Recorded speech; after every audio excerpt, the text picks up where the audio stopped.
Hi students, good evening. In my previous video, I have already discussed about reaction of metal with water and reaction of metal with oxygen. So today I will discuss about the reaction of metal with acid and alkali. For this we have to perform an activity. So for the activity we have to take some iron nails and clean it their surface by rubbing with sandpaper. Then put that iron nails in a test tube and we have to add some dilute hydrochloric acid in that test tube and invert by another test tube over the mouth of the first test tube. Then we have to observe what will happen. Now if you observe the evolution of gas in the forms of a bubbles, then carefully bring a burning splinter near the mouth of the inverted test tube. Then what will happen? It burns with a popping sound which shows the evolution of hydrogen gas. So the gas which is evolved from the test tube is hydrogen gas. Then we have to repeat this activity by taking magnesium ribbon. In the first activity we have to take iron nails with hydrochloric acid, but in second activity we have to take some magnesium ribbon and zinc granules and allow them to react with other acid like dilute sulfuric acid. Then we have to compare both this activity. First one is hydrochloric acid and second one is sulfuric acid. Then we have to compare the observation.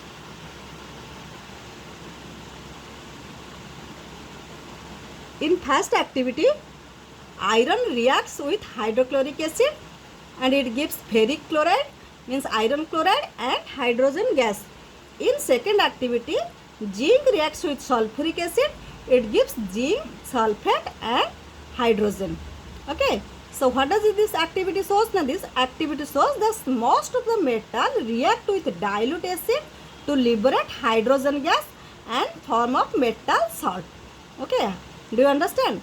Then some metals like copper and mercury do not react with hydrochloric acid. They react with only sulfuric acid and nitric acid, but they do not liberate hydrogen gas. Metals like gold and platinum do not react with also dilute acid. Then come to non-metals. Non-metals generally do not react with acid. Some non-metals like sulfur and phosphorus reacts with hot concentrated sulfuric acid and nitric acid, but they do not liberate hydrogen gas. Only metals liberate hydrogen gas. Then come to the reaction with alkali. Reaction of metal. Now first we have to discuss about reaction of metal with acid, then we will discuss about reaction with alkali. Now most of the metal do not react with alkali. Like aluminium and zinc can however react with sodium hydroxide or potassium hydroxide to form their salts and liberate hydrogen gas. Then come to next paragraph, reactivity of metals. Now what is reactivity? Now the tendency of an element to react with other substance to form compound is an indicator of its reactivity. The more the tendency of an element to form compound, the more is the reactivity. So understand, if the more the tendency of an element to form compound, then the reactivity is also more. Then what about metals? The metals do not have some reactivity, but some are more reactivity than other, and that is they have a greater tendency to form compound, and such metals occur in forms of their compound in earth. Less reactivity metals occur in their native state also. Native state. What is native state? The native state means its elemental states. On the basis of the experiments which involving reaction of different metals with a particular substance, and metals have been arranged in their decreasing order of their reactivity, and the series of metal arranged in the order of their decreasing reactivity is called reactivity series. So we will discuss about the table number 2, reactivity of series of metal. Then first come to the symbol of an element, the name of their element. Okay, so K, symbol of the element K means potassium, Na sodium, Ca calcium, Mg magnesium, L aluminium, Zn zinc and Fe means iron. Similarly Sn tin, Pb lead, Cu copper, Ag mercury, Ag silver, Au gold and Pt means platinum. And And what we observe this table, now potassium is the most reactivity metal while platinum is the least reactivity. Okay. Then come to next session is displacement reaction. We have already learnt about the displacement reaction in my previous video. The reaction of a metal, what does displacement reaction means? A reaction of metal with an acid is an example of a displacement reaction in which metal displaces hydrogen from the acid.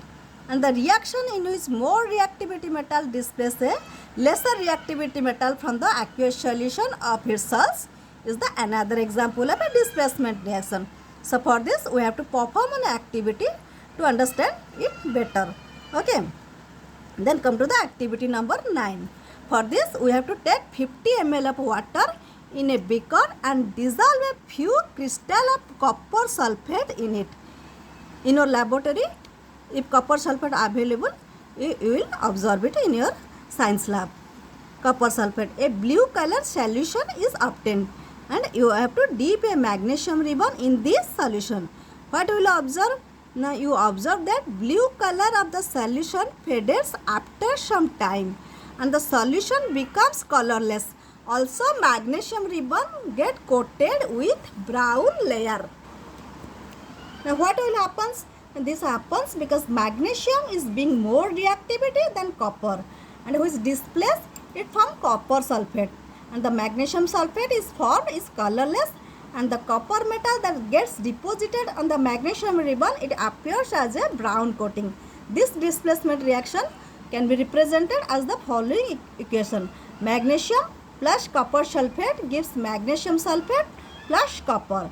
And if we repeat this activity by taking solution of silver nitrate and dipping a copper wire in it, and what we will observe? Now report your observation to your teacher and write the equation for the chemical reaction is involved. In my next class we will discuss about this reaction.